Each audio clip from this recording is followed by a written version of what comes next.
Question from AIPMT 2006 is the velocity v of a particle at time t is given by v equal to at plus b upon t plus c, where a, b and c are constant. The dimensions of a, b and c are respectively. तो आपने को option दिए गए हैं, उसके हिसाब से अगर हम देखें तो हमारे पास हमें ये पता है कि दो सेम क्वांटिटीज की डायमेंशन जो है वही हमारे पास ऐड होती है, यानी कि ए टी की जो डायमेंशन रहेगी वो हमारे पास v की डायमेंशन के बराबर आनी चाहिए। और v की डायमेंशन अगर हम लिखें तो वो हमारे पास होती है l इंटू में t माइनस वन हमारे पास आती है। a की डायमेंशन हमें फाइंड करनी है और t की टाइम की डायमेंशन t हो गई, तो यहाँ पे हमारे पास a की जो डायमेंशन आएंगी वो हमारे पास आएगी l और t माइनस टू हमारे पास आंसर आएगा। अब जब हमें a की डायमेंशन मिल चुकी है तो अब हम चलते हैं, बात करते हैं b अपॉन टी प्लस सी की। तो टाइम में आप क्या कर रहे हो, यहाँ पे ऐड कर रहे हो सी को, इसका मतलब इन दोनों की डायमेंशन जो है वो सेम होगी। तो सेम होगी यानी कि सी की डायमेंशन क्या आ गई, टी के बराबर हमारे पास आ गई। वी की जो डायमेंशन होगी वो वी अपॉन टी प्लस सी की डायमेंशन के बराबर हमारे पास आएगी। तो वी की डायमेंशन हमारे पास जो है वो है एल इंटू में टी माइनस वन, और बी की डायमेंशन हमें फाइंड करनी है टी प्लस सी, यानी कि इसकी डायमेंशन जो है वो हमारे पास टी के बराबर है। तो बी की जो डायमेंशन आएगी वो हमारे पास आएगी एल। तो इससे मैच करते हुए हमारे पास जो ऑप्शन है वो है फर्स्ट। नेक्स्ट क्वेश्चन हमारे पास जो है वो है एम्स 2006 से, और क्वेश्चन में हमसे पूछा गया है the magnetic moment has dimensions of.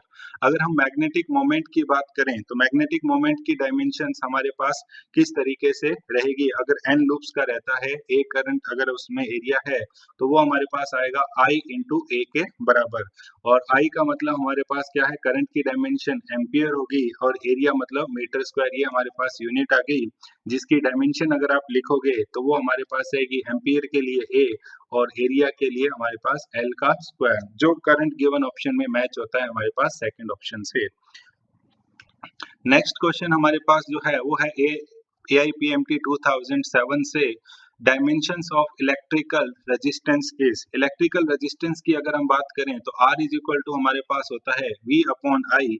V की डायमेंशन अगर हम लिखें तो वो हमारे पास है वर्क डन पर यूनिट चार्ज, यानी कि M1 L2 T minus two divided by charge, यानी कि कोलम में जिसको हम लिखते हैं करंट, और इसके साथ करंट के लिए लिखें तो वो हमारे पास क्या हो गई एम्पियर, और कूलम्ब को अगर हम लिखें तो Q इज इक्वल टू हमारे पास होता है I into T.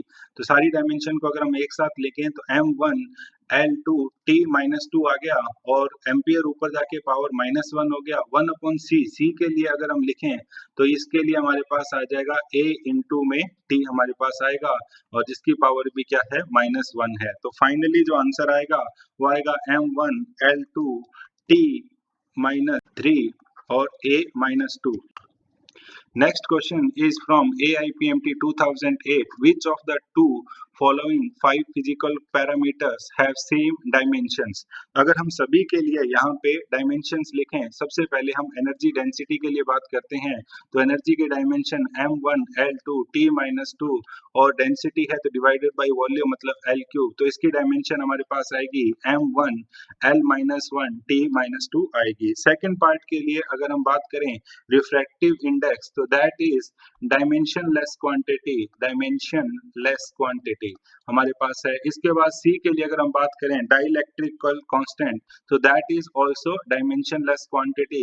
Next is Young's modulus. Young's modulus के लिए हम बात करें तो ये हमारे पास होता है स्ट्रेस अपॉन स्ट्रेन, और स्ट्रेस अपॉन अगर स्ट्रेन लिखें तो strain is dimension less quantity, और स्ट्रेस हमारे पास force per unit area, force की dimension M1 L1 T minus two divided by area L square, तो इसकी डायमेंशन आएगी M1 L minus one T minus two हमारे पास आएगा। एंड फाइनली है हमारे पास मैग्नेटिक फील्ड। तो मैग्नेटिक फील्ड के लिए अगर हम लिखें तो B इज इक्वल टू हमारे पास आ जाएगा force upon pole strength, force upon pole strength हमारे पास आएगा, जिसके लिए डायमेंशंस अगर हम लिखें तो फोर्स के लिए M1 L1 T minus two, और पोल स्ट्रेंथ के लिए लिखें तो that is ampere into length हमारे पास आएगा। तो इसको डायमेंशन फाइनली लिखें तो that is equal to M1 L0 t minus two और ampere to power minus one. तो यहाँ पे हमारे पास मैच होने वाले गिवन क्वेश्चंस के हिसाब से जो है that is A and D, जिनकी डायमेंशन जो है वो सेम है। B and C both are dimensionless, ऐसा ऑप्शन में हमारे पास कहीं पे नहीं है। Next question is from AIPMT 2008. If the error in the measurement of radius of a sphere is 2%, then the error in the determination of volume of sphere will be. अगर हम volume लिखें तो वो हमारे पास होता है 4/3 पाई आर क्यूब। तो अगर आप लिखेंगे तो delta V by V percentage की फॉर्म में लिखेंगे तो delta V by V is will be equal to 3 times of delta R by R into 100 हमारे पास जो है वो आएगा, and this is equal to 3 into 2%, so answer will be 6%, and given option में ये हमारे पास फोर्थ ऑप्शन रहेगा। Next question is from AIPMT 2009. If dimensions of a physical quantity are given as m to power a, l to power b, t to power c, then the physical quantity will be force. अगर हम यहाँ पे अगर अलग अलग quantities के लिए देखें तो फोर्स के लिए हमारे पास क्या आएगी dimension, that is m1 L1 T minus to. अगर प्रेशर के लिए लिखेंगे तो pressure is force upon area हमारे पास आएगा, that means M1 L minus one T minus to आएगा।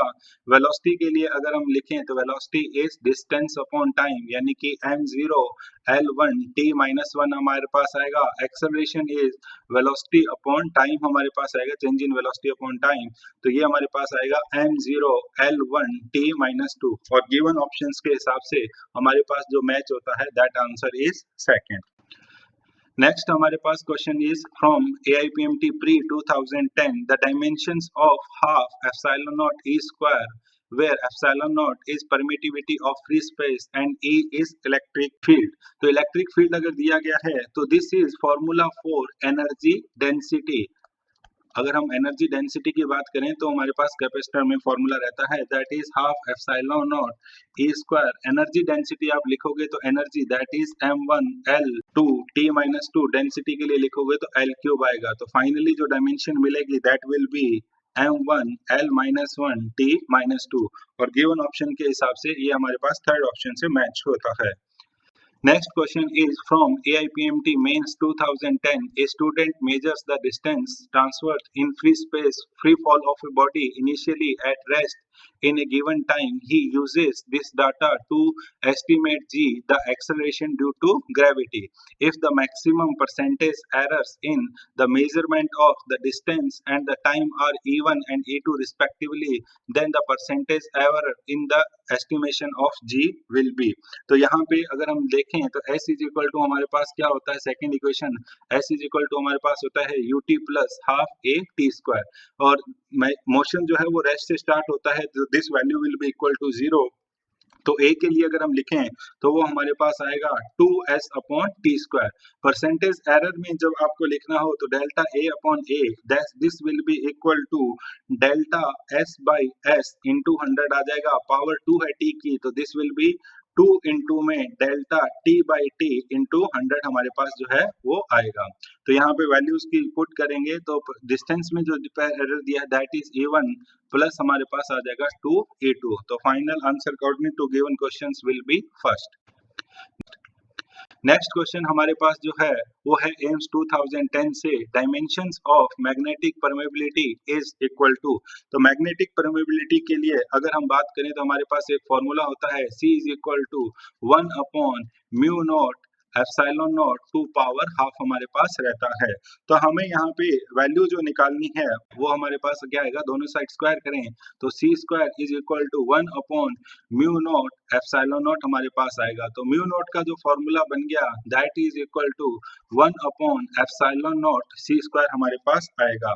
अब एप्सिलॉन नॉट के लिए अगर आप डायमेंशंस पुट करेंगे तो that will be equal to m minus one L minus three T to power 4 A to power 2 और C का स्क्वायर यानी कि L T माइनस वन का स्क्वायर हमारे पास आएगा, जिसको सॉल्व करने पे हमारे पास फाइनली आंसर जो आएगा m की पावर 1 हो जाएगी एल नीचे -1 3 और +2 यानी कि -1 रहेगा जो ऊपर आके +1 हो जाएगा, और इसके बाद t की पावर जो है इधर प्लस में 4 है, नीचे यहाँ पे हमारे पास -2 है, तो नीचे बचेगी प्लस में 2, तो ऊपर आके ये -2 हो जाएगी और करंट भी जो है वो -2 हो जाएगा, जो गिवन ऑप्शन में हमारे पास मैच होता है फोर्थ ऑप्शन से। नेक्स्ट क्वेश्चन हमारे पास जो है दैट इज AIPMT प्री 2011 से the dimensions of mu not epsilon not to power -12 r। तो यहाँ पे फॉर्मूला जो अभी हमने देखा था वो बनता है कि mu not epsilon not to power half जो है that is formula of speed of light in vacuum, और ये हमारे पास किसकी डायमेंशंस देगा, तो गिवन डायमेंशंस आर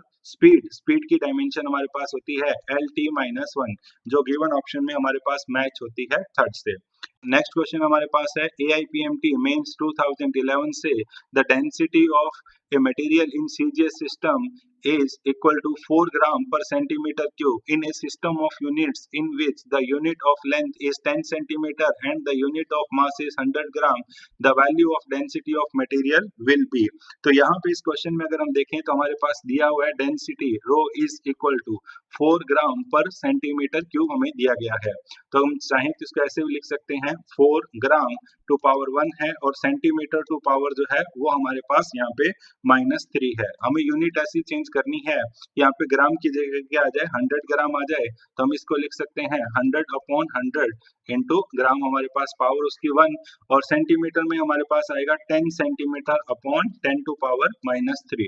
तो आप यहाँ पे पावर्स को बाहर निकाल सकते हैं, तो 4 इंटू 1/100 बचेगा और साथ में हमारे पास बचेगा 1/10 टू पावर -3। अब हमारे पास जो यूनिट बचेगी दैट विल बी 100 ग्राम पर 10 सेंटीमीटर क्यूब हमारे पास आएगा। इसको सॉल्व करने पे फाइनली जो आंसर मिलेगा दैट विल बी 40 और यूनिट रहेगी 100 ग्राम पर 10 सेंटीमीटर का होल क्यूब हमारे पास आएगा। So according to option answer is third. Next question is from EAMS 2011. What is the dimensions of magnetic field in terms of coulomb, mass, length and time? हमारे पास क्या रहेगा, तो हमारे पास फोर्स का फॉर्मूला जो होता है that is QVB sin theta होता है। sin theta is a dimensionless quantity. B की अगर हम बात करें तो हमारे पास आ जाएगा F upon Q we sine theta हमारे पास आएगा। डायमेंशंस लिखेंगे, फोर्स की डायमेंशन m1 l1 t-2 हो गई। चार्ज की डायमेंशन हमें कूलम की टर्म्स में ही हमें यहाँ पे बतानी है, तो c आ जाएगा, और v की डायमेंशन lt-1 हो गया। तो इसको सॉल्व अगर करेंगे तो b की डायमेंशन हमारे पास मिलेगी m1 l0 t-1 c-1 हमारे पास आएगा, और गिवन ऑप्शन में ये हमारे पास मैच होता है सेकंड ऑप्शन से। The given illustration is if voltage across a bulb rated 220 volt and 100 watt drops by 2.5% of its rated value, the percentage of the rated value by which the power would decrease is। तो यहाँ पे formula हमारे पास power का होता है P is equal to V²/R, यानी कि P हमारे पास डायरेक्टली प्रोपोर्शनल है V² के। अगर परसेंटेज के लिए हम लिखें तो delta P/P into 100 is equal to हमारे पास जो आएगा वो आएगा 2 twice of delta V/V into 100। तो यहाँ पे डेल्टा V/V इंटू 100 की वैल्यू जो है वो आपको दी गई है दैट इज इक्वल टू 2.5%। तो ये यहाँ पे हम रखेंगे तो 2 इंटू 2.5%, तो फाइनल हमारे पास जो आंसर आएगा that will be 5%. Dimensional formula of delta Q heat supply to the system is given by। हमारे पास अगर हम बात करें हीट सप्लाइड की तो heat is a form of energy, heat is form of energy. तो जो एनर्जी की डायमेंशन होती है वही हमारे पास हीट की डायमेंशन रहेगी। एनर्जी की डायमेंशन हमारे पास होती है m1 l2 t-2, तो correct answer will be first. In an experiment, 4 quantities A, B, C and D are measured with the percentage errors 1%, 2%, 3% and 4% respectively. The quantity P is calculated as follow. The percentage error in P is equal to। तो P को अगर हम लिखें तो हम ऐसे लिख सकते हैं that AQ B2 power 2 C2 power -1 and D2 power -1। यहाँ पे परसेंटेज एरर के लिए जब हम लिखने जाएंगे तो delta P/P into 100 is equal to हमारे पास हो जाएगा thrice of delta A/A into 100 plus twice of delta B/B into 100 और यहाँ पे पावर्स माइनस से फर्क नहीं पड़ता, फ्रैक्शनल एरर परसेंटेज एरर जो है वो ऐड ही होता है। तो 1 into delta C by C into 100 plus delta 1 into delta D by D into 100। यहाँ पे सारी वैल्यूज अगर हम पुट करें तो 3 और ए में जो परसेंटेज एरर है दैट इज इक्वल टू 1%, तो 1% आएगा plus twice of 2% plus 1 times of 3% plus 1 times of 4%। तो टोटल हम ऐड करेंगे तो ये हमारे पास आएगा 3 प्लस 4 प्लस 3 प्लस 4, यानी कि answer total will be 14%। The dimensional formula of angular momentum is, angular momentum को अगर हम लिखें तो फॉर्मूला होता है M V R sine theta. तो यहाँ पे m के लिए डायमेंशन फॉर्मूला लिखेंगे तो m1, v के लिए आएगा l t minus 1, r distance है अगेन l1 और साइन थीटा जो है दैट इज डायमेंशनलेस। तो फाइनली फॉर्मूला आएगा m1 l2 t माइनस 1। तो correct answer is first. If force F, velocity v and time t are taken as fundamental units, then dimensional formula of mass R। तो यहाँ पे हमें मास के लिए निकालना है और क्वांटिटीज के लिए जो लिखना है वो हमारे पास क्या आ जाएगा कि क्वांटिटीज में हमारे पास फोर्स के लिए लिखेंगे तो फोर्स की पावर a हमारे पास मान लेते हैं, वेलोसिटी की पावर हमने b एज्यूम की और टाइम की पावर जो है वो हमने c एज्यूम की। यहाँ पे अगर वैल्यूज रखें तो फोर्स के लिए हमारे पास डायमेंशन होती है m1 l1 t minus 2 to power a, velocity के लिए होती है l1 t minus 1 to power b और टाइम के लिए हमारे पास आएगी t टू पावर c। यहाँ पे सभी पावर्स को एक साथ लेंगे तो m की पावर जो है वो सिर्फ एक ही a पे आ रही है हमारे पास। L के लिए अगर हम लिखें तो पावर इधर हमारे पास a है, उसके साथ दूसरा इसमें से हमारे पास पावर जो है वो b आएगी। एंड t के लिए अगर हम लिखें तो minus 2a minus b plus c हमारे पास जो है वो वैल्यूज देखने को मिल रही हैं और लेफ्ट हैंड साइड में सिर्फ m की पावर जो है वो 1 हमारे पास है। तो यहाँ से हमें पहली चीज तो ये वैल्यू पता चल जाती है कि a इज इक्वल टू हमारे पास जो है वो 1 है और ये हम कहाँ कंपेयर कर रहे हैं, कंपेयर कर रहे हैं हम पावर ऑफ m। इसके बाद अगर हम यहाँ पे L की पावर को कंपेयर करें तो लेफ्ट हैंड साइड में L की पावर जो है वो हमारे पास 0 है, तो 0 is equal to a plus b। आप यहाँ पे a की वैल्यू निकाल चुके हैं तो a की वैल्यू रखेंगे तो 0 is equal to 1 plus b, यहाँ बोल सकते हैं कि b इज इक्वल टू आया हमारे पास -1। जब हमें यहाँ पे b की वैल्यू a की वैल्यू दोनों की वैल्यू मिल चुकी है तो c की वैल्यू भी हम निकाल चुके हैं। यहाँ पे c के लिए अगर देखा जाए टाइम की पावर अगर कंपेयर करें तो लेफ्ट हैंड साइड में पावर है 0, राइट हैंड साइड पावर है -2a minus b plus c। दोनों की वैल्यू पुट करते हैं तो 0 इज इक्वल टू -2a की वैल्यू 1 माइनस b की वैल्यू जो है वो -1 है प्लस हमारे पास क्या है c। तो 0 is equal to -2 plus 1 plus c, तो c इज इक्वल टू हमारे पास जो आएगा ये आएगा -1 plus c is equal to 0, या हम बोल सकते हैं c इज इक्वल टू हमारे पास आएगा 1। तो सबकी वैल्यूज हमें मिल चुकी है। तो अगर हम लिखें कि मास के लिए क्या आएगा तो फोर्स के लिए पावर a है, a की वैल्यू हमारे पास जो है वो है 1। इसके बाद वेलोसिटी के लिए b है, b की पावर जो है वो हमारे पास है -1 और टाइम के लिए जो वैल्यू आ रही है वो हमारे पास है 1। तो final answer will B 4th। If energy E, velocity v and time t are chosen as the fundamental quantities, then the dimension formula of surface tension will be। तो सरफेस टेंशन के लिए अगर हम लिखें तो ये हमारे पास दिया गया अकॉर्डिंग टू रिलेशन E की टर्म्स में बताना है तो हम पावर A मान लेते हैं, V की टर्म्स में पावर B मान लेते हैं और T की टर्म्स में पावर जो है वो C मान लेते हैं। तो अगर हम डायमेंशंस लिखें सरफेस टेंशन की डायमेंशन हमारे पास m1 L0 t माइनस 2 आएगी और इक्वल टू हमारे पास k कोई कांस्टेंट ले लेते हैं e की पावर यानी कि m1 dimension L2 t minus 2 to power a आएगा। v के लिए लिखेंगे तो L t minus 1 to power b आएगा और c के लिए यानी कि t के लिए लिखेंगे तो पावर जो है वो c हमारे पास आएगी। अब पावर्स को एक साथ लिखते हैं तो m2 पावर 1 है, L2 पावर 0 है और t2 पावर -2 है।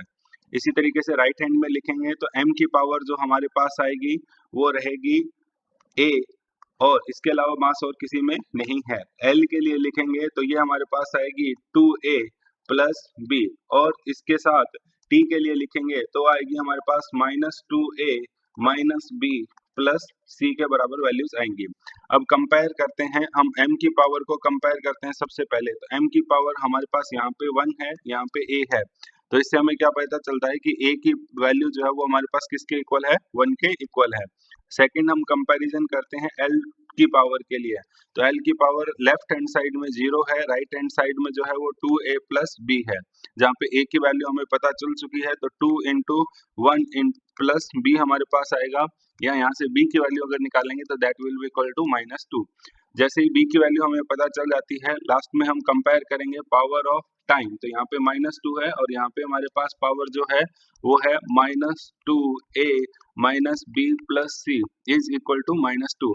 तो वैल्यू सारी पुट करेंगे, -2 इंटू a की वैल्यू जो वो 1 है, b और b की वैल्यू जो है वो हमारे पास जो है वो -2 है प्लस c। तो यहाँ से -2 से -2 कैंसिल हो जाएगा, तो c is equal to 0 is equal to हमारे पास आएगा 2 प्लस सी। यहाँ बोल सकते हैं कि c इज इक्वल टू आएगा हमारे पास -2। तो अब अगर हम वैल्यूज पुट करें तो हमारे पास फॉर्मूले में क्या आएगा, e की पावर a की वैल्यू हमारे पास है 1, इसके बाद v की वैल्यू जो है वो हमारे पास -2 है, और c की वैल्यू जो है वो यानी कि टाइम की जो यूनिट है वो भी हमारे पास -2 है। तो correct answer is second. Given question is, if dimensions of critical velocity Vc of a liquid flowing through a tube is expressed as eta to power x, rho to power y, r to power z, where eta, rho and r are coefficient of viscosity of liquid, density of liquid and radius of tube respectively, then the values of x, y, z are given by। तो यहाँ पे relation को अगर हम लिखें तो सबसे पहले कि VC हमारे पास किसके प्रोपोर्शनल आएगा, तो वो आएगा eta to power x, rho to power y और r टू पावर z के हमारे पास यहाँ पे प्रोपोर्शनल आएगा। वेलोसिटी के लिए डायमेंशन लिखें तो वो हमारे पास होती है L1t-1 इज इक्वल टू के, कोई कांस्टेंट हमारे पास आएगा। ईटा की डायमेंशंस अगर हम लिखें तो वो हमारे पास होती है m to power 1, l to power -1 और t टू पावर -1। इसके बाद रो डेंसिटी के लिए अगर हम लिखें तो वो होती है हमारे पास m टू पावर 1 और l टू पावर -3। एंड इसके बाद हमारे पास रेडियस के लिए लिखें तो l टू पावर 1 हमारे पास रहेगा। इनकी पावर्स को अगर हम मेंशन करें तो पावर्स हमारे पास हैं x, y एंड z। अब यहाँ से m की डायमेंशंस को हम एक साथ लिख लेते हैं। तो m की डायमेंशन इस साइड जो है वो हमारे पास 0 है, एंड l की डायमेंशन जो है वो 1 है, और t2 डायमेंशन जो है वो -1 हमारे पास है। राइट हैंड साइड में अगर हम लिखें तो m टू पावर हमारे पास जो आएगी वो आएगी x प्लस वाई आएगा। इसके बाद l के लिए लिखेंगे तो वो हमारे पास आएगा -x -3y और प्लस में हमारे पास z आएगा। और टाइम के लिए अगर हम लिखें तो टाइम की पावर हमारे पास आएगी -x, सिर्फ आएगा यहाँ पे -x। अब यहाँ पे कंपैरिजन जब हम करने जाएंगे तो सबसे पहला कंपैरिजन जो है वो हमारे पास हम करते हैं t की पावर का। तो t की पावर एक साइड हमारे पास क्या है, लेफ्ट हैंड साइड में -1 है और यहाँ पे राइट हैंड साइड में जो है वो -x है। तो आपको सबसे पहले x की वैल्यू मिल जाएगी, दैट इज इक्वल टू 1। इसके बाद यहाँ पे अगर हम कंपेयर करें दूसरा m की पावर को कंपैरिजन करें तो m की पावर हमारे पास एक साइड 0 है और दूसरी साइड जो है वो राइट हैंड साइड में x प्लस वाई है। x की वैल्यू आप निकाल चुके हैं तो 1 प्लस वाई आपके पास आएगा, या y इज इक्वल टू आपके पास आएगा -1। जब आपके यहाँ पे दोनों वैल्यूज y की x की वैल्यू मिल चुकी है तो फाइनली हम जो है वो l की पावर को कंपेयर करते हैं। तो l की पावर लेफ्ट हैंड साइड में जो है वो 1 है, राइट हैंड साइड में है -x -3y प्लस z। अब यहाँ पे सारी वैल्यूज पुट करते हैं तो 1 इज इक्वल टू -x की वैल्यू जो है वो 1 है, -3y की वैल्यू जो है वो -1 है, प्लस हमारे पास आएगा z। तो 1 is equal to -1 plus 3 plus z, और वी कैन से दैट हमारे पास ये वैल्यू जो है वो आएगी 1 is equal to 2 plus z और z इज इक्वल टू -1। तो अब आपके पास वैल्यूज मिल चुकी हैं। x की वैल्यू जो है वो हमारे पास 1 है, y की वैल्यू जो है वो हमारे पास -1 है, z की वैल्यू जो है वो -1 है। तो correct answer is second. The dimensions of electric flux is, electric flux अगर हम लिखें तो इलेक्ट्रिक फ्लक्स का फॉर्मूला हमारे पास होता है electric field into area. Electric field हम लिखें तो वो हमारे पास होता है potential per unit distance into area, और we can say that potential होता है हमारे पास change in potential energy in per unit charge and साथ में मल्टीप्लाई में आएगा डिस्टेंस और इनटू में एरिया। सबकी डायमेंशन अगर हम यहाँ पे मेंशन करें तो एनर्जी की डायमेंशन M1L2 T-2 आएगा। चार्ज के लिए हमारे पास जो है वो करंट इंटू टाइम यानी कि एम्पियर इंटू टाइम आ जाएगा। डिस्टेंस के लिए अगेन L आ जाएगा। एरिया के लिए डायमेंशन जो है वो हमारे पास L स्क्वायर हो जाएगा। तो इसको सॉल्व करेंगे तो M2 पावर हमारे पास 1 रहेगा, L2 पावर जो है वो हमारे पास 3 आ जाएगा, ऊपर 4 है नीचे 1 है। इसके अलावा t की पावर ऊपर -2 है नीचे 1 है, तो ये हमारे पास ऊपर जाके -3 हो जाएगी और a2 पावर -1 हमारे पास आएगा। तो final answer will B 4th। Next question is find the dimensions of inductance. Inductance के लिए अगर हम यूज करें तो हमारे पास इंडक्टर में जो एनर्जी स्टोर होती है उसका हमारे पास फॉर्मूला होता है U = ½ L/I²। तो यहाँ से L की वैल्यू हमारे पास निकालें तो वो आएगी U/I²। यहाँ पे डायमेंशंस को अगर हम वैल्यूज को पुट करें तो हमारे पास U की डायमेंशन जो है वो होती है M1L2 T-2 और साथ में करंट के लिए अगर हम लिखें तो वो आ जाएगा हमारे पास एम्पियर का स्क्वायर। तो इसको सॉल्व करने पे हमारे पास डायमेंशन आएगी M1L2 T-2 और A-2। So correct answer is first. The given question is the Planck's constant h and the speed of light in vacuum c and the Newton's gravitational constant g are three fundamental constants. Which of the following combination of these has dimensions of length? यानी कि length आपको proportional लानी है।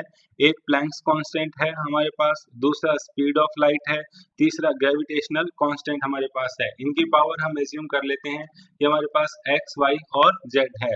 Dimensions अगर हम लिखें तो length के लिए जो हमारे पास डायमेंशन लिखेंगे वो हमारे पास सिर्फ लेंथ की पावर 1 आएगी, मास और टाइम के लिए 0 रहेगा। इक्वल टू हमारे पास जो आएगा वो आएगा कांस्टेंट के प्रोपोर्शनलिटी साइन को हटाओगे, डायमेंशन लेस वैल्यू रहेगी। इसके बाद जब हम प्लैंक्स कांस्टेंट के लिए लिखेंगे तो प्लैंक्स कांस्टेंट की डायमेंशन हमारे पास होती है M1L2 T-1। इसके अलावा वेलोसिटी के लिए लिखेंगे तो वो हमारे पास L और T-1। G के लिए जब हम पावर लिखेंगे तो वो हमारे पास जो आएगी वो आएगी M-1 L3 और T⁻²। और यहाँ पे इनकी पावर्स को अगर हम साथ में मेंशन करें तो इनकी पावर जो है वो इसके लिए x रहेगी, वेलोसिटी के लिए y रहेगी और ग्रेविटेशनल कांस्टेंट के लिए जो हमारे पास z रहेगी। अब हम कंपेयर करते हैं कि m की पावर हमारे पास लेफ्ट हैंड साइड में 0 है, l की पावर 1 है, t की पावर जो है वो 0 है। यही चीज हम राइट हैंड साइड में m की पावर एक साथ लिखें तो ऊपर पावर हमारे पास x आएगी और साथ में जो है वो माइनस हमारे पास z आएगा। इसके अलावा लेंथ के लिए अगर हम लिखें डायमेंशंस को तो लेंथ के लिए हमारे पास पावर पहले एक आएगा हमारे पास 2x, दूसरा y के लिए लिखेंगे तो वो हमारे पास आएगा प्लस का y और माइनस में जो है वो हमारे पास प्लस में जो है वो 3z आएगा। इसके अलावा टाइम के लिए अगर हम लिखें तो टाइम में -x -y और -2z जो है वो हमारे पास फाइनली आएगा। चलिए अब इसको सॉल्व करते हैं। तो m2 पावर अगर हम सबसे पहले लिखें तो m की पावर जो है वो हमारे पास लेफ्ट हैंड साइड में 0 है, राइट हैंड साइड में जो है x - z है। तो यहाँ से हमें ये पता चलता है कि x = z। सेकंड हमारे पास दूसरा रिलेशन ये है कि 2x + y + 3z यानी कि लेंथ की डायमेंशन जो है वो हमारे पास 1 के इक्वल है। और t के लिए अगर हम लिखें तो t की डायमेंशन जो है वो 0 है और इस साइड जो है वो हमारे पास -x -y और -2z यहाँ पे इक्वेट हो रहा है। तो चलिए यहाँ पे एक वैल्यू पुट करते हैं कि हमारे पास पूरी रिलेशन में हम x की जगह क्या लिख सकते हैं, z लिख सकते हैं। तो ये हमारे पास हो जाएगा 1 + 2z + y + 3z यानी कि रिलेशन आ गया 1 = y + 5z हमारे पास आ जाएगा। इसके अलावा इसके लिए अगर हम रिलेशन लिखें तो ये हमारे पास हो जाएगा -z -y -3z और हम ये बोल सकते हैं कि 0 = -y -3z। अब हम एक काम करते हैं कि ये दोनों इक्वेशन जो है उनको हम ऐड कर देते हैं। तो ऐड करेंगे तो लेफ्ट हैंड साइड में जो है वो 1 बनेगा, राइट हैंड साइड में +-y आएगा यानी कि y + 5z -y -3z। तो y से y हमारे पास कैंसिल हो गया तो आएगा 1 = 2z या z = आ जाएगा 1/2 और इसी से हमें y की वैल्यू भी मिल जाएगी, x की वैल्यू भी मिल जाएगी, तो x की वैल्यू जो है वो हमारे पास जो है वो भी 1/2 ही यहाँ पे आएगी। अब बात आती है हमारे पास वैल्यू ऑफ y की वैल्यू जो है वो निकालने के लिए हम इस रिलेशन का जो है वो यूज करेंगे कि 1 is equal to Y plus 5z, z की वैल्यू जहाँ पे कितनी है 1/2 है, तो 1 माइनस 5/2 इज इक्वल टू वाई आ जाएगा, या हम y के लिए बोल सकते हैं कि माइनस के 3/2 हमारे पास आएगा। तो जब हम फॉर्मूले में वैल्यू पुट करेंगे तो हमारे पास h की पावर जो है वो हाफ आएगी, इसके अलावा c जो है उसकी पावर जो है वो माइनस की 3/2 आएगी, और g जो है उसकी पावर जो है हमारे पास हाफ आएगी। तो इसको जब हम सॉल्व करेंगे तो ये हमें कुछ ऐसा देखने को मिलेगा, h और g जो है वो रूट में आ जाएंगे हमारे पास, डिवाइडेड बाई c जो है वो पॉजिटिव पावर हो जाएगी, तो c की पावर जो है वो 3/2 आ जाएगी। तो final answer will be third. Given question is the find the dimension formula of polarization. तो फर्स्ट ऑफ अगर हम बात करें कि पोलराइजेशन होता क्या है, तो पोलराइजेशन हमारे पास होता है dipole moment divided by volume, that is the value of polarization. Dipole moment के लिए अगर हम मिलें तो डायपोल मोमेंट होता है हमारे पास q इंटू में 2a डिस्टेंस बिटवीन चार्जेस, और वॉल्यूम जो है दैट इज एल क्यू। अगर q के लिए हम डायमेंशन लिखें तो वो हमारे पास आ जाएगी a इंटू टी। इसके अलावा लेंथ के लिए लिखेंगे तो उसकी डायमेंशन हमारे पास l हो जाएगी, और नीचे हमारे पास जो है वो डायमेंशंस है एल क्यू। तो जब हम इसको सॉल्व करेंगे तो ये हमारे पास डायमेंशंस जो है वो आएगी, वो रहेगी L to power -2, A to power 1 और T to power 1। Final answer will be first. Question is dimension formula of magnetic field is equal to. Magnetic field के लिए अगर हम निकालना चाहें तो दो तरीके हमारे पास ये है। फॉर्मूला हमारे पास होता है F is equal to q v b sine theta. हमें मैग्नेटिक फील्ड B के लिए निकालना है, तो B के लिए हमारे पास हो जाएगा F upon Q we sine theta. सबकी डायमेंशंस अगर हम लिखें तो फोर्स के लिए हमारे पास m1 l1 t-2, चार्ज के लिए हमारे पास एम्पियर इंटू टाइम, वेलोसिटी के लिए हमारे पास length into T to power -1, और साइन थीटा जो दैट इज डायमेंशन लेस। इसको अगर हम सॉल्व करेंगे तो m टू पावर 1 हो गया, l टू पावर ऊपर भी 1 है नीचे भी 1 है, तो हमारे पास l टू पावर जो है वो 0 आ गया। इसके बाद t टू पावर जो है वो हमारे पास ऊपर -2 है, नीचे जो है वो माइनस और प्लस कैंसिल हो जाएंगी, यानी कि t टू पावर -2 ही बचेगी, और a टू पावर जो है वो हमारे पास -1 हो जाएगा। तो final answer will B second. Given question is a physical quantity of dimensions of length that can be formed out of c, g and e square upon 4 pi epsilon naught is, where c is velocity of light, g is universal constant of gravitation and e is charge।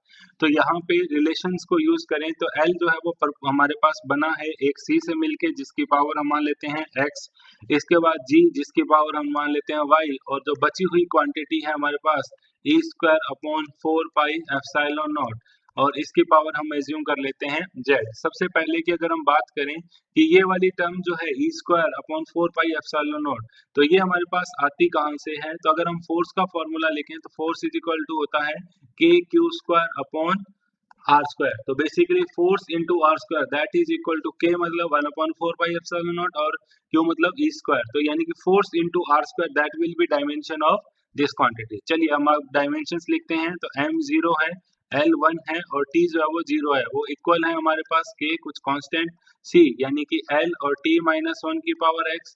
g के लिए अगर हम यहाँ पे dimension लिखें तो g की dimension जो है वो m -1 l 3 और t -2, इसकी पावर जो है वो y है, और फोर्स इंटू डिस्टेंस का स्क्वायर यानी कि m इंटू l3 और t -2, और इसकी पावर जो है वो हमारे पास z है। तो m की पावर अगर हम लेफ्ट हैंड साइड में लिखें तो वो 0 है, लेकिन राइट हैंड साइड में अगर हम लिखें तो l1 t0 ये आ जाएगा। राइट हैंड साइड में अगर हम लिखें तो m की पावर जो है वो -y है, और साथ में जो है वो प्लस z के इक्वल यहाँ पे आ रही है। इसके अलावा लेंथ के लिए अगर हम लिखें तो लेंथ के लिए जो आ रही है वो यहाँ पे x है, सेकंड में हमारे पास जो है वो प्लस का 3y है, और थर्ड में जो है वो प्लस का 3z हमारे पास यहाँ पे मिल रहा है। टाइम के लिए अगर हम लिखें तो -x -2y और -2z जो है वो यहाँ हमारे पास इनकी पावर्स जो है वो आ रही है। चलिए एक एक करके लिखते हैं। तो लेफ्ट हैंड साइड को अगर हम कंपेयर करें तो मास के लिए हमारे पास इधर पावर जो है वो 0 है, दूसरी साइड -y + z है, या हम ये बोल सकते हैं कि y = z है। तो बाकी बची हुई दो इक्वेशन को अगर हम लिखें तो लेंथ के लिए 1 आएगा, और जो रिलेशन है वो हमारे पास है x + 3y + 3z। टाइम के लिए लिखेंगे तो 0 = -x - 2y - 2z हमारे पास आ रहा है। यहाँ पे हम y को जो है वो z लिख सकते हैं, तो ये हमारे पास हो जाएगा 1 = x + 6y, और यहाँ पे हम लिखेंगे तो 0 = -x - 4y। दोनों इक्वेशंस को ऐड करेंगे तो लेफ्ट हैंड साइड में जो 1 आएगा, और इधर x + 6y - x - 4y आया, तो x से x कैंसिल हो गया, यानी कि 1 = 2y या y = 1/2। अगर y मिल गया तो हम z के लिए भी लिख सकते हैं दैट z इज ऑल्सो 1/2। जब हमें y और z दोनों मिल गए तो यहाँ पे हम x को निकाल सकते हैं। तो x = हमारे पास है -4y के, तो x = लिखोगे तो -4 × 1/2 मतलब हमारे पास आएगा -2। तो सारी वैल्यूज को जब हम पुट करेंगे तो c की पावर जो है वो हमें पुट करनी है यहाँ पे x, तो x की वैल्यू जो है वो हमारे पास है -2। इसके बाद g की वैल्यू जो है वो हमें पुट करनी है, और g की जो पावर है दैट इज z। y की वैल्यू जो है वो 1/2 हमारे पास है, और इसी तरीके से e²/4πε0 इसकी वैल्यू जो है उसकी पावर भी हमारे पास 1/2 है। तो इस रिलेशन को यूज करेंगे तो ये हो जाएगा 1/c², और ब्रैकेट के अंदर पूरे की पावर हाफ है, और g e²/4πε0 ये हमारे पास आएगा, जो कि गिवन है फोर्थ आंसर में। The given question is: a student measured the diameter of a small steel ball using screw gauge of least count 0.001 centimeter. The mean scale reading is 5 mm and 0 of circular scale division coincides with 25 divisions above the reference level. If screw gauge has zero error of -0.004 centimeter, then correct diameter of ball is।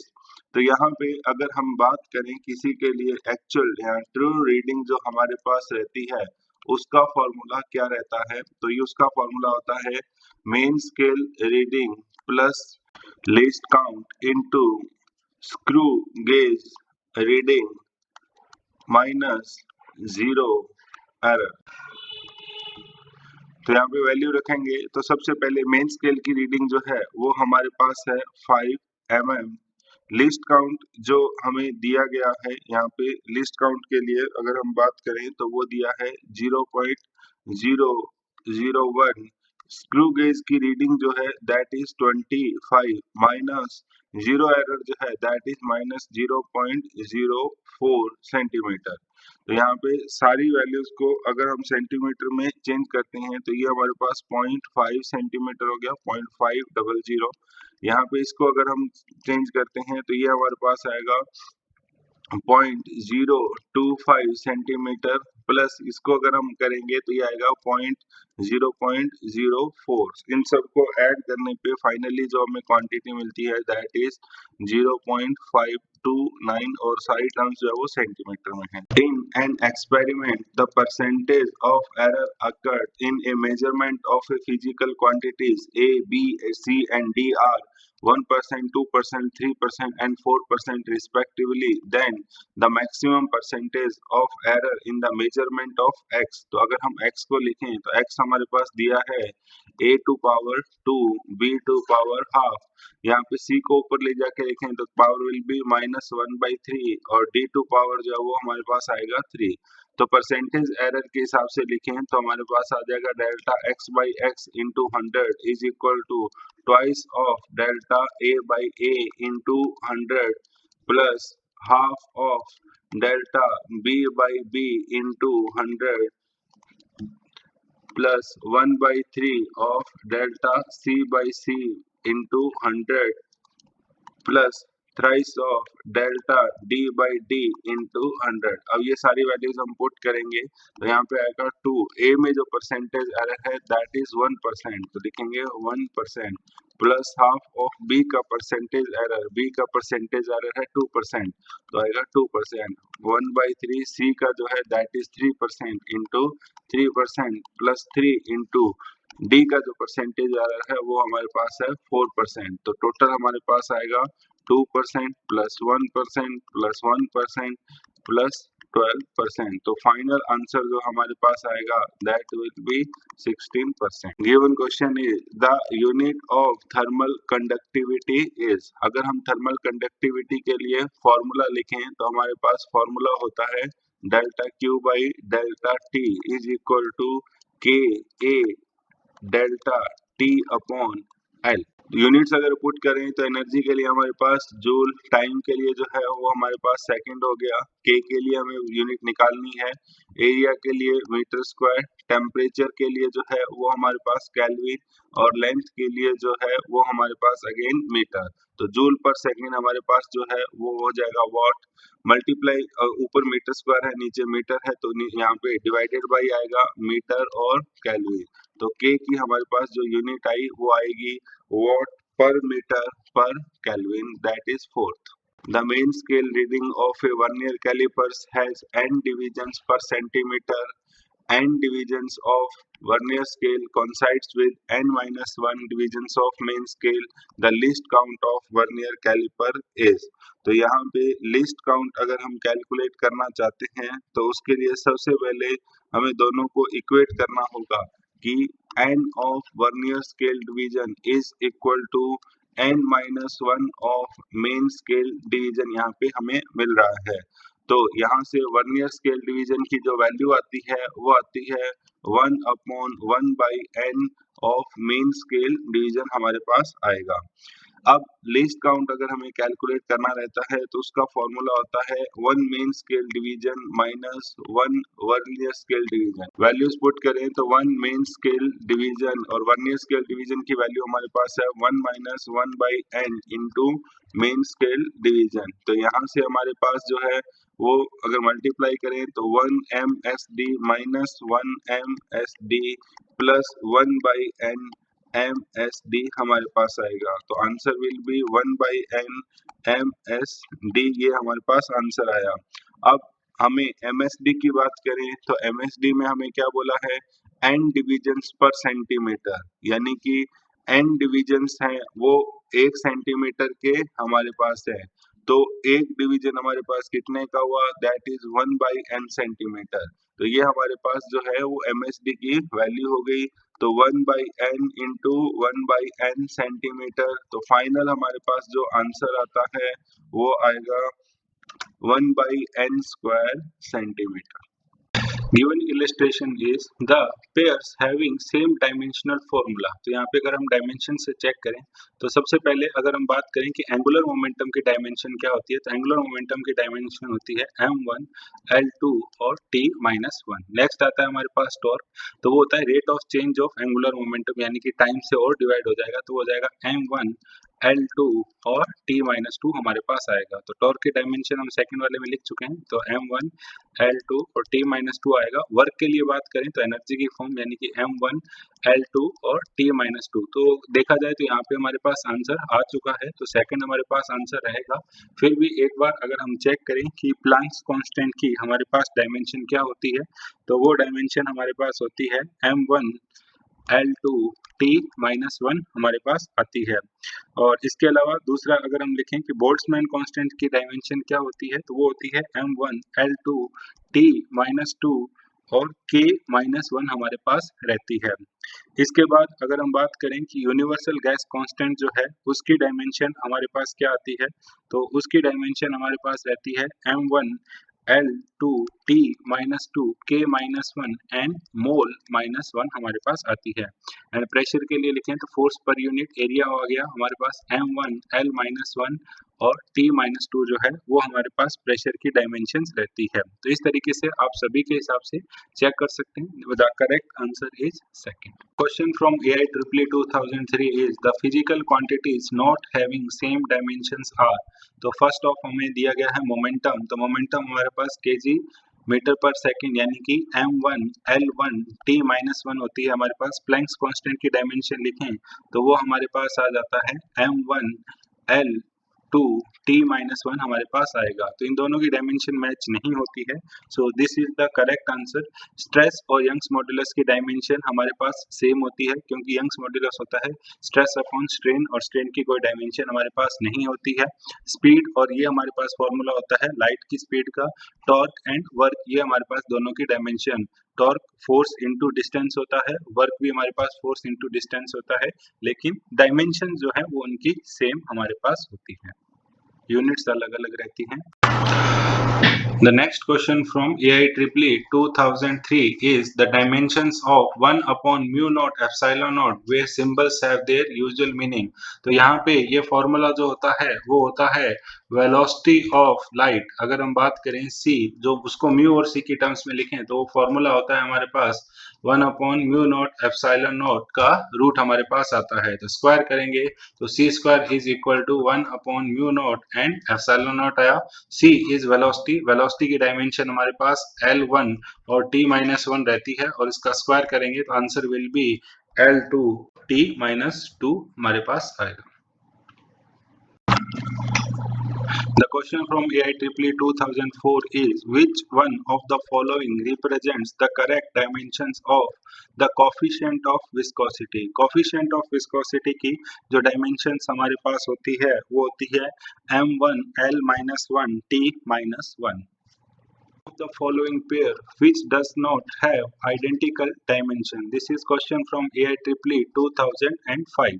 First is angular momentum जिसकी dimension हमारे पास होती है m1 l2 t-1 हमारे पास रहती है। Planck's constant की dimension की बात करें तो that is energy upon frequency यानी कि m1 l2 t-1 हमारे पास आता है। Impulse rate of change of momentum is equal to impulse, तो यहाँ पे हमारे पास डायमेंशन आती है m1 l1 t-1 और मोमेंटम की डायमेंशन हमारे पास रहती है m1 l1 t-1 आएगा। मोमेंट ऑफ इनर्शिया की डायमेंशन हमारे पास m1 l स्क्वायर आएगा, मास इंटू डिस्टेंस का square.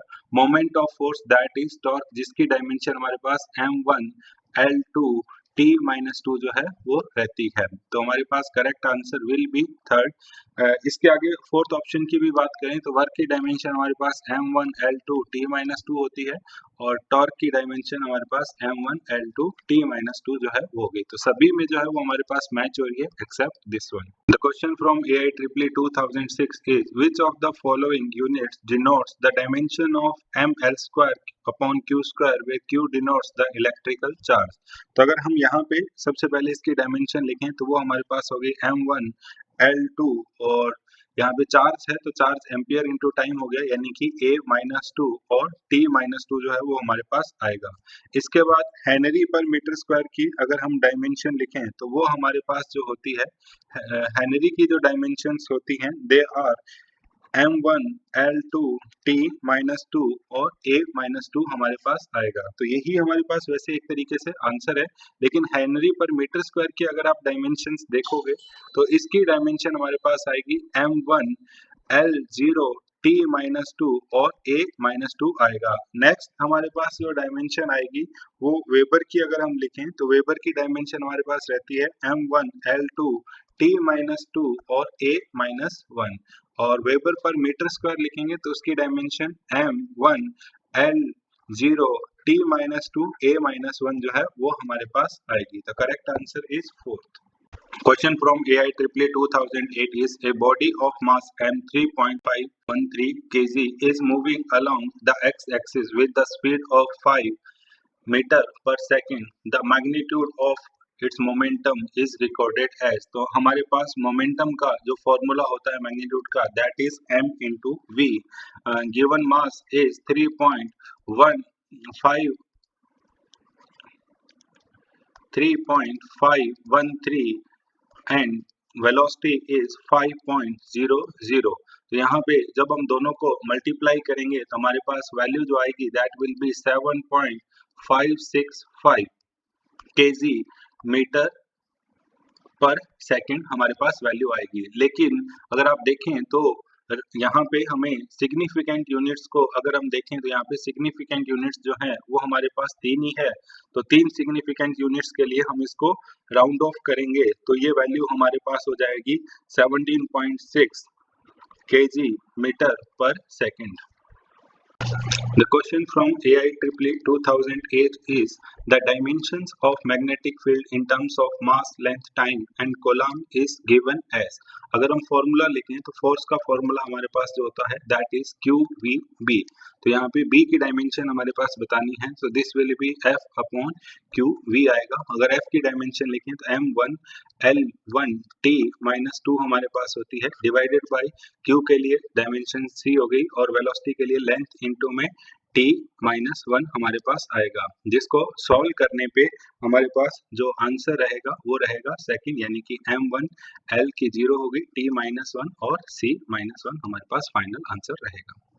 The next question is the frequency of oscillation of an object of mass m suspended by an end of spring of force constant K is given by F equal to Cm to power x k to power y where c is dimensionless constant and the value of x and y are। तो अगर हम frequency का formula लिखें तो frequency का formula हमारे पास होता है 1 upon 2 pi k by m, और यहाँ पे अगर हम इसको लिखें तो ये इस तरीके से हमारे पास हो जाएगा 1 अपॉन 2 पाई और m टू पावर हमारे पास आएगा माइनस हाफ और k टू पावर हमारे पास जो आएगा that will be plus half. Compare करें अगर हम यहाँ पे तो आएगा this is value of constant, m to power हमारे पास x है, k टू पावर हमारे पास जो है वो y है, तो x की वैल्यू हमारे पास जो आ गई दैट इज माइनस हाफ और y की वैल्यू जो हमारे पास आ गई that is plus half which is on option second.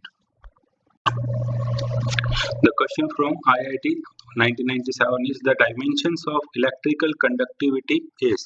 तो इलेक्ट्रिकल कंडक्टिविटी अगर हम यहाँ पे देखें तो हमारे पास फॉर्मूला होता है J अपॉन E के इक्वल, और J की डायमेंशन हमारे पास अगर हम लिखें that is current per unit area हमारे पास and divided by electricity that is force per unit charge हमारे पास आएगा।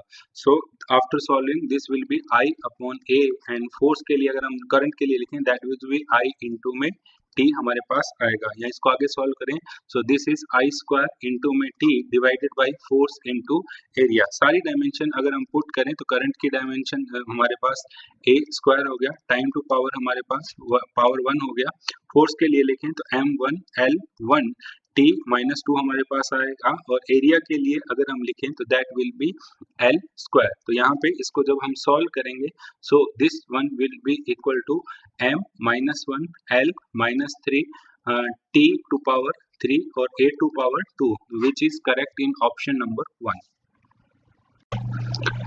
The question from IIT 1997 is the equation of a state of real gas is given by P plus A upon V square into V minus B equal to RT where P, V and T are pressure, volume and temperature respectively and R is universal gas constant। The dimensions of a constant A in the above equations are. तो dimension के लिए अगर हम देखेंगे तो हमें पता है सेम डायमेंशन वाली क्वांटिटी जो है वो हमारे पास ऐड होती है, तो हम बोल सकते हैं कि dimension of pressure is equal to dimension of A upon V square हमारे पास आएगा। तो प्रेशर की डायमेंशन हमारे पास जो होती है फोर्स अपॉन एरिया हमारे पास हुआ, तो डायमेंशन होती है M1 L minus 1 T minus 2 divided by A upon volume की डायमेंशन जो हमारे पास होती है वो होती है L मीटर क्यूब यानी कि L टू पावर 3 और उसका स्क्वायर हमारे पास आएगा।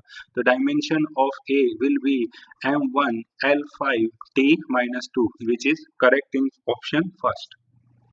The question from IIT 1998 is let epsilon naught denote the dimensional formula of permittivity of vacuum and mu naught that of permittivity of vacuum if m is mass, L is length, T is time, I is electrical current। तो अगर हम दोनों की unit लिखें तो epsilon not की unit हमारे पास होती है coulomb square upon newton into metre square, और इसी तरीके से अगर हम म्यू नॉट की यूनिट लिखें तो वो हमारे पास हो जाएगी न्यूटन अपॉन करंट यानी कि एम्पियर का स्क्वायर हमारे पास आएगा। तो इसको सॉल्व करते हैं, अगर हम यहाँ पे लिखें कोलम्ब के लिए तो करंट की टर्म्स में बताना है तो I इंटू टी का स्क्वायर, न्यूटन के लिए M1 L 1 t minus 2 metre square के लिए L स्क्वायर हमारे पास आएगा, जिसको सॉल्व करने पे मिलेगा m1 L minus 3 t power 4 और I2 पावर 2 हमारे पास आएगा। तो ऐसा हमारे पास किसी भी ऑप्शन में नहीं है। इसके बाद नेक्स्ट पार्ट अगर हम बात करें कि म्यू नॉट के लिए, तो ये हमारे पास हो जाएगा m1 L1 t माइनस 2 और I माइनस 2। इसको अगर हम लिखें तो वो आ जाएगा m1 L1 t minus 2 I minus 2, which is correct in option number 3। The SI unit of inductance, the Henry, can be written as, it is question from IIT 1998. First option is Weber per ampere. तो you can see that अगर हम flux की बात करें तो that can be written as L into में I, तो यहाँ पे इंडक्टेंस की यूनिट हो जाएगी वेबर पर एम्पियर। सेकंड अगर हम बात करें कि EMF का फॉर्मूला जो हमारे पास होता है वो होता है L इंटू में D I upon D T आ जाएगा, तो this will be volt into second and divided by ampere आ जाएगा। एंड फाइनली जो हमारे पास फॉर्मूला आता है दैट इज एनर्जी, इंडक्टेंस की एनर्जी जो है that is L I square. तो एनर्जी के लिए अगर हम लिखेंगे तो L इज इक्वल टू हो जाएगा जूल पर ampere. So correct option is fourth. Question from IIT 2000 is the dimensions of half epsilon naught e square is। अगर हम बात करें कि half epsilon naught E square किसको रिप्रेजेंट करता है, तो वो हमारे पास एनर्जी डेंसिटी यानी कि एनर्जी पर यूनिट वॉल्यूम को जो है वो रिप्रेजेंट करता है। तो एनर्जी के लिए m1 L2 t माइनस 2 आएगा, वॉल्यूम के लिए हमारे पास जो है वो L क्यूब आएगा। तो इसको सॉल्व करने पे मिलेगा m1 L minus 1 t minus 2 हमारे पास जो है वो आएगा। So this is none of the given option, so correct option is fourth. The question from IIT 2004 is P is equal to alpha upon beta exponentially alpha z upon kb theta, where theta is temperature, P is pressure, kb is Boltzmann constant. The dimension of beta हमारे पास जो है वो क्या आएगी। तो सबसे पहली चीज हमारे पास अगर एक्सपोनेंशियली है तो ए जेड अपॉन के बी इंटू में थीटा, ये क्वांटिटी जो है वो हमारे पास डायमेंशन लेस जो है वो होनी चाहिए। तो डायमेंशन लेस होने से हमें फायदा क्या मिलेगा कि हमें अल्फा की डायमेंशन जो है वो यहाँ पे मिल जाएगी। तो अल्फा की डायमेंशन अगर हम निकालना चाहें तो किसके बराबर आएगी, के बी थीटा अपॉन हमारे पास जेड के बराबर आएगी। तो वैल्यू सारी हम पुट करते हैं हमारे पास, that is m1 L2 t minus 2 k minus 1 हमारे पास आएगा, इंटू थीटा की डायमेंशन जो है वो k टू पावर 1 है, और z की डायमेंशन हमारे पास जो है that is equal to L। तो अल्फा की डायमेंशन हमारे पास जो आएगी this will be equal to m L1 t minus 2 हमारे पास यहाँ पे डायमेंशन मिले। तो अब दूसरा चीज ये कि एक्सपोनेंशियल की कोई डायमेंशन नहीं होती तो प्रेशर की डायमेंशन किसके बराबर होनी चाहिए, अल्फा अपॉन बीटा के बराबर होना चाहिए, या बीटा की डायमेंशन जो है अल्फा अपॉन पी के बराबर होनी चाहिए। तो यहाँ पे वैल्यू लिखेंगे तो m1 L1 t माइनस 2 आया, और प्रेशर की dimension m1 L minus 1 t minus 2 हमारे पास जो है वो होती है। तो यहाँ से इसको सॉल्व करने पे जो हमारे पास आंसर आएगा that is m0 L2 and T0, which is correct in option number 3. The question from IIT 2005 is the which of the following physical quantities do not have the same dimensions? First is pressure, Young's modulus and stress. अगर हम pressure की dimension लिखें तो pressure is force per unit area, तो dimension हमारे पास जो आएगी वो रहेगी m1 L minus 1 t minus 2 आएगी। अगर हम लिखें यंग्स मॉड्यूलस की तो that is stress upon strain, strain is dimensionless, stress की जो डायमेंशन होगी वही यंग्स मॉड्यूलस की डायमेंशन होगी, एंड स्ट्रेस जो होता है that is also force upon area. इन सभी के लिए जो है फोर्स अपॉन एरिया है, तो इन सब की डायमेंशन जो है वो हमारे पास सेम आएगी। नेक्स्ट इज ईएमएफ, ईएमएफ हमारे पास जो है वो वोल्टेज यानी कि टर्मिनल जो वोल्टेज होती है उसकी यूनिट होती है, पोटेंशियल वोल्टेज, ये सारी डायमेंशन जो है इनकी डायमेंशन यूनिट सेम होती है, तो इनकी डायमेंशन भी सेम आएगी। Next is heat and work energy, तो हमारे पास work is form, heat is form of energy, और वर्क जो है वो भी हमारे पास कैपेसिटी एनर्जी जो होती है that is capacity to do the work, यानी कि इन सब की यूनिट भी सेम होती है तो डायमेंशन भी सेम हमारे पास आएगी।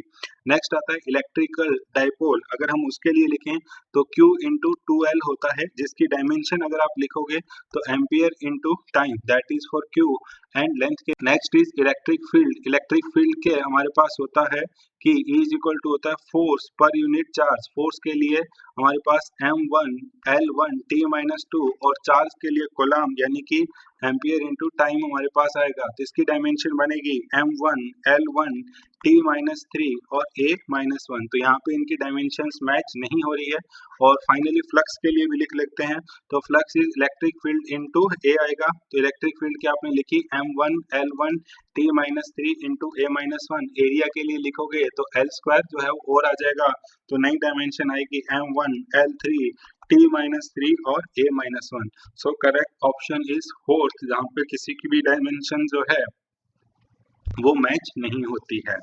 इसके अलावा नेक्स्ट चैप्टर के हमारे पास प्रीवियस ईयर क्वेश्चंस के सॉल्यूशन जो है वो जल्द ही अपलोड होने वाले हैं, तो चैनल को सब्सक्राइब करना नहीं भूलें ताकि आपको लेटेस्ट वीडियो के अपडेट्स जो है वो लगातार मिलते रहें।